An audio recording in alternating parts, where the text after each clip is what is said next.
They imagine a king wrapped in gold, a ruler surrounded by power, wealth, and certainty, a boy who ruled the greatest civilization on earth and left behind a legacy carved in stone. That is how King Tut is remembered. But history did not remember him that way because of what he did in life. It remembered him because of what was buried with him in death. When his tomb was opened in 1922, the world stared into rooms overflowing with objects meant to last forever: gilded beds, chariots, jewelry, and food. Carefully prepared food, preserved food. Food meant to follow a king into eternity. It looked like abundance. It looked like power. It looked like proof of greatness. But none of it belonged to a strong ruler. It belonged to a child. Tutankhamun came to the throne at around 8 years old. He ruled for less than a decade. He was sick, physically fragile, and surrounded by men who governed in his name. When he died, still a teenager, he left behind no great reforms, no lasting victories, no empire reshaped by his will. And for centuries, he left behind no memory at all. His name was erased. His reign collapsed into silence. His story ended so completely that even his enemies did not bother to remember him. What survived was not his life, but his burial. A tomb designed to replace everything he never had the chance to become. And inside it, the most revealing truth of all was waiting quietly on the floor, sealed in boxes and jars, not the story of a powerful king, but the story of how deeply ancient Egypt feared a life cut short. A century ago, in November of 1922, a staircase appeared in the dust of the Valley of the Kings. Howard Carter had been searching for years under the patronage of Lord Carnarvon. 5 seasons of digging, 5 seasons of heat, 5 seasons of hope thinning out under the same sun. Then, steps. Not a temple, not a palace, a descent. Carter cabled Carnarvon back in England and told him to return, quickly, and to bring the world's press. Because there was a chance, however small, that this tomb had survived the fate of almost every other royal burial in that valley. Most had been plundered long ago. Most had been stripped until only stone remained. And yet, when the rubble was cleared and Carter peered into the chamber by candlelight, he later wrote that at first he could see nothing. Then details emerged slowly. Animals, statues, gold everywhere. And when Carnarvon asked if he could see anything, Carter answered with the line that would become a legend. Yes, wonderful things.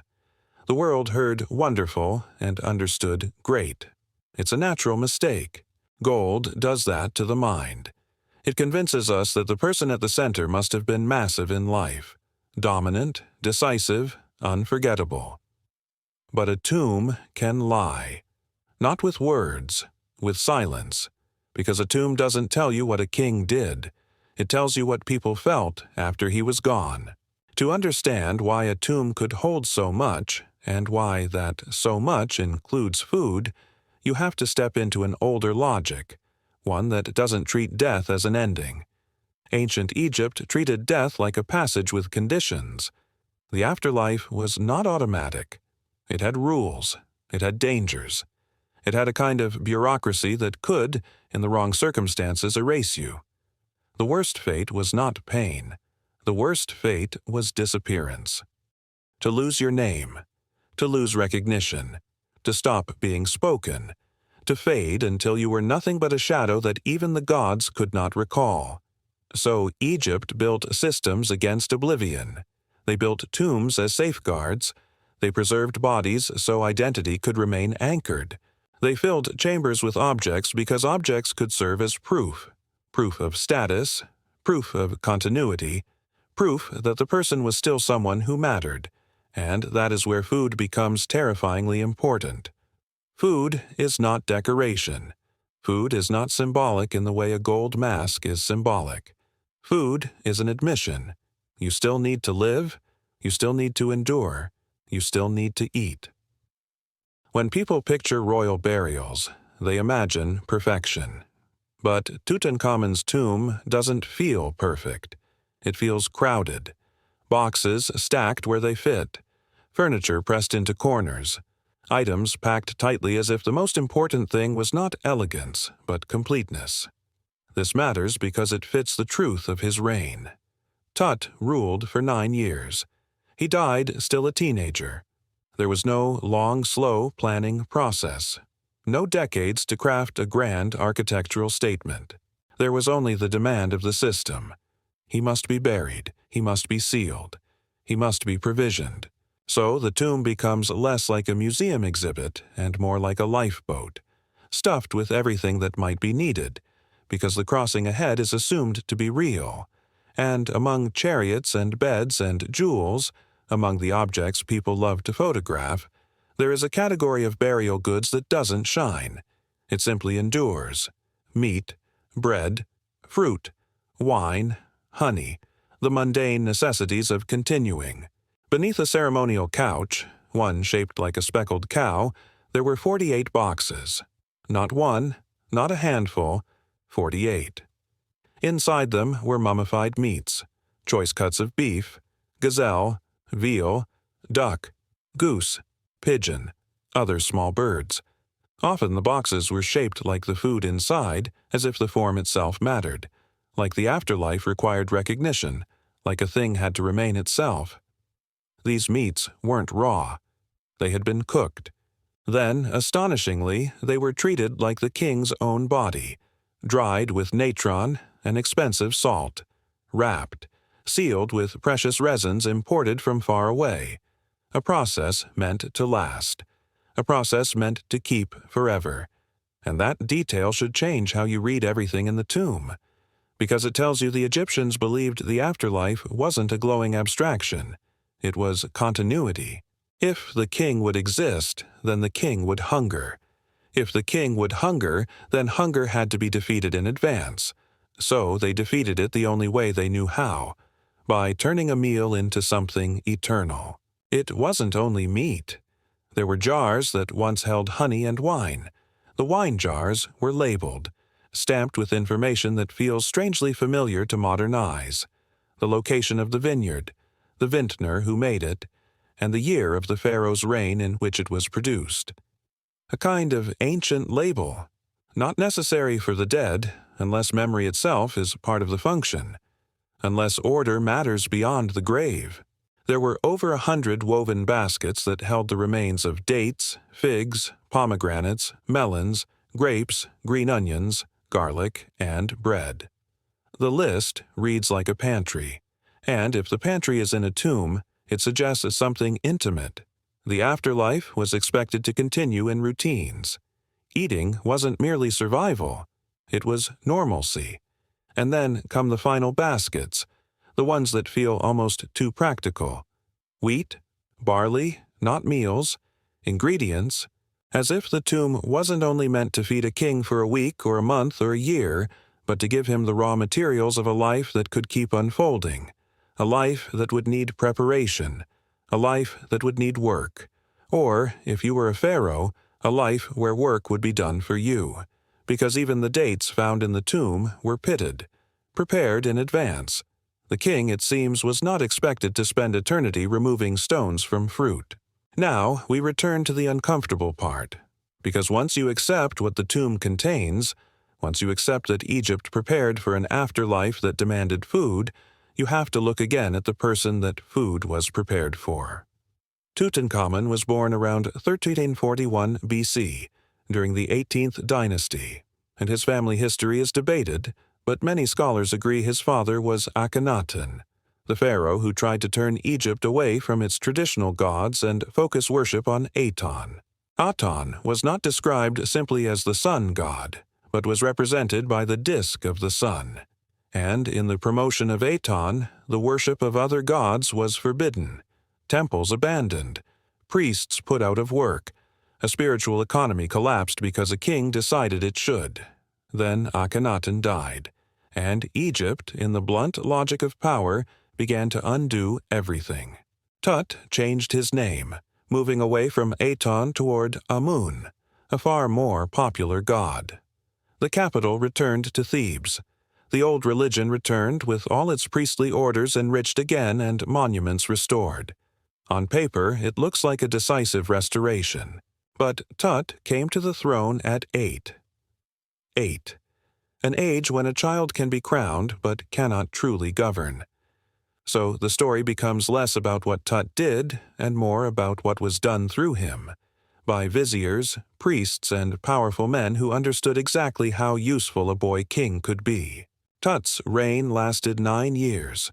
9 years is short for any ruler, but especially for a pharaoh whose name would later become the most famous on earth. There are romantic stories, murder, palace intrigue, secret plots. But the more mundane truth is often more brutal. He was likely sick. He had physical ailments linked to generations of close royal intermarriage, what the transcript calls a shallow gene pool. A clubbed foot, necrotic bones, severe scoliosis. He walked with a cane. Several were found in the tomb. He may have needed to be strapped to a chariot. He suffered multiple strains of malaria. So imagine the disconnect. A king presented in art as divine and immortal, but living inside a body that struggled to walk. A kingdom trying to restore religious stability after upheaval, but headed, officially, by a child who may not have been able to stand without pain. If you want the core irony of King Tut, it's this. The most famous pharaoh is famous because his death was preserved, not because his life was powerful. And once you see that, the food in the tomb stops looking like luxury. It starts looking like compensation. The gold mask gives you a face of certainty, but the body tells another story. Tutankhamun's physical condition wasn't a footnote. It shaped what kind of king he could be. A sickly teenager cannot be the myth we want him to be. He cannot be the conquering architect of empire. He cannot be the unstoppable symbol of strength.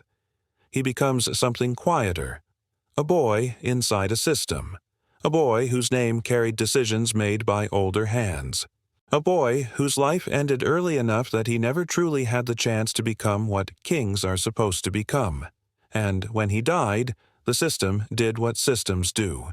It continued, burial, sealing, succession. But then something else happened, something that is easy to miss if you only focus on the gold. Tut's memory was targeted. He wasn't merely forgotten, he was erased. After Tut died, one of the powerful men behind the throne, became Pharaoh himself. Then later rulers, particularly those seeking to erase the entire Amarna period, worked to wipe out what had come before. The goal was to pretend that the years of Aton worship, and the years following, had never happened. And this is why so much about Tut's parentage, his reign, and even his death remains debated. If records are deliberately destroyed, the gaps become permanent. So Tut's life dissolves into argument. And yet his tomb, ironically, becomes the loudest thing Egypt ever left behind. Because the tomb did not depend on scribes or official memory. It depended on being hidden. And Tut's tomb was hidden. Not by intention, by accident. Tut's tomb was robbed at least twice in antiquity, but the robberies happened very soon after he was entombed and apparently did not get far past the first room. So the great plunder never came. Then, not long after the tomb was built, another tomb was built nearby. Debris from its construction buried the entrance to Tut's tomb.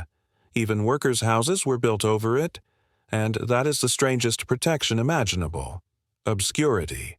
As Tut's name vanished from the official record, his tomb vanished physically. It disappeared for millennia. More famous pharaohs, more powerful pharaohs, were looted, stripped, erased by thieves and time. Tut survived because no one remembered where he was. So when Carter found those steps in 1922, he wasn't just finding a king. He was finding a mistake in history's erasure, a gap, a sealed pocket of the past. When the chamber opened, it was easy, inevitable, to draw the wrong conclusion. Gold everywhere. Beds, chariots, jewelry, weapons, statues. And then the detail that feels almost intimate. a box of fresh underwear. Even in the afterlife, they prepared for embarrassment, for dignity, for the small humiliations of existence. And the food, so much food in so many forms, suggesting a future that had to be fed. The world heard about these objects, saw photographs, and did what we always do. We built a story. King Tut became the emblem of Egypt, the emblem of wealth, mystery, power. But those things belonged to his burial, not his reign. They belonged to the fear of those who prepared him for eternity, not to achievements he carved into history. The tomb became louder than the boy, and the boy became a silhouette behind the treasure. Here is the truth the food forces you to face. Ancient Egypt did not trust death to be gentle. They did not trust eternity to be effortless. They buried a king with meat preserved like flesh because they believed hunger could follow you across worlds. They buried wine labeled like an archive because they believed order mattered beyond time. They buried wheat and barley because they believed life would continue with routines, grinding, baking, preparing, sustaining. And if that was true for a pharaoh, then the afterlife was not a paradise. It was a continuation with requirements, a continuation that could fail. And that explains why Tut's tomb looks the way it does.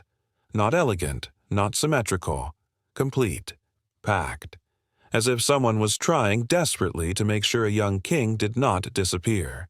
Tutankhamun is perhaps the most famous pharaoh, but not because of what he did, because of what was found.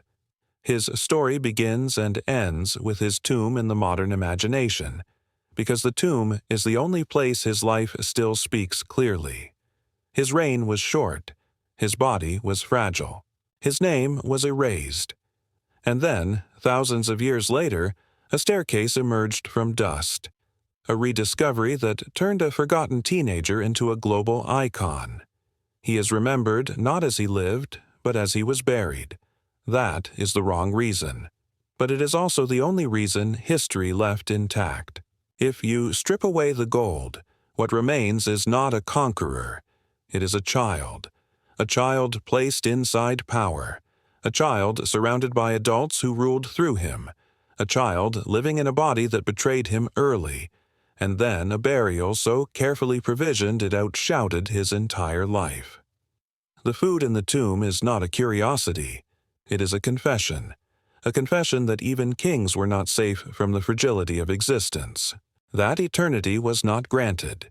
It was prepared for, stockpiled, preserved, sealed, and perhaps that is why this story still feels modern, because we are still tempted to confuse appearance with meaning.